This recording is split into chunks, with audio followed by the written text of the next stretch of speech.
In the year 1869, Britain carried out one of the most ambitious engineering projects of the 19th century.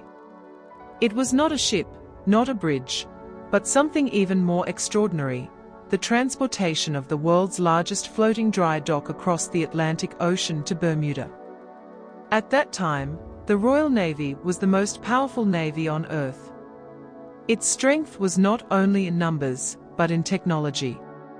The Navy had recently introduced massive ironclad warships, built from iron instead of traditional wood. These ships were stronger, heavier, and more advanced than anything that had come before. But this new technology created a serious problem.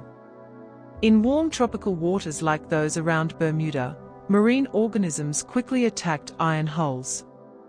Barnacles and sea growth clung to the metal, slowing ships down, increasing fuel use, and weakening their structure. If left untreated, this damage could reduce a warship's effectiveness and even threaten its safety. Regular maintenance was not optional, it was essential. However, Bermuda presented a major challenge. The island's land was made mostly of soft, porous sandstone. Unlike solid rock, this ground could not support the enormous weight of a traditional stone dry dock.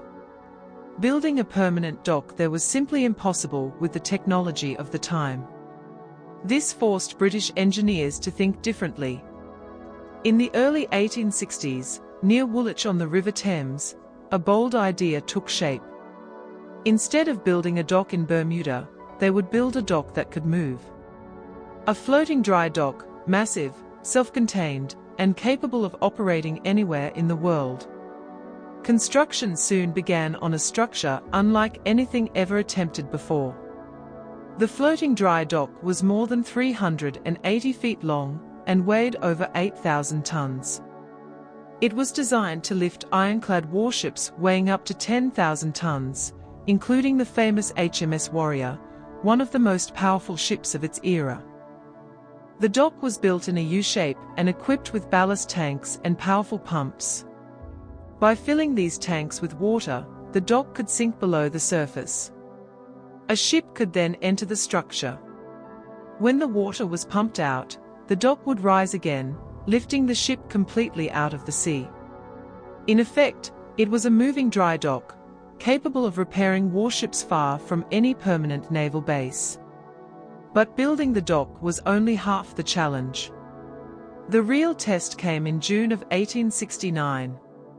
The floating dry dock now had to be transported from Britain to Bermuda, a journey of nearly 4,000 nautical miles across the Atlantic Ocean.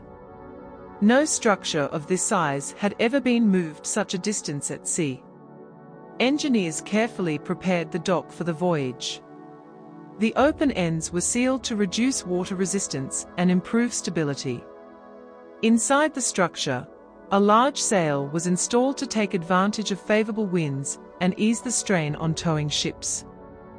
For this historic journey, the Royal Navy assembled some of its most powerful ironclad warships. Among them were HMS Agincourt, HMS Northumberland, HMS Warrior, and HMS Black Prince, with additional support from HMS Terrible. Slowly and cautiously, the journey began. Across calm seas and through violent Atlantic storms, the massive steel structure was towed westward. Waves crashed against its sides, and winds tested its strength.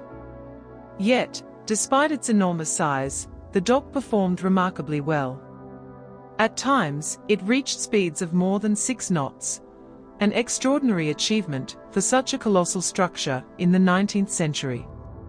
This alone proved the success of its innovative design. Weeks later, the convoy approached its destination. As Bermuda appeared on the horizon, the scale of the achievement became clear.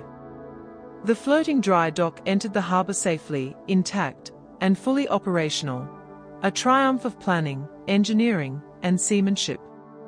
Soon after its arrival, the dock began its work. Ironclad warships were carefully guided into position.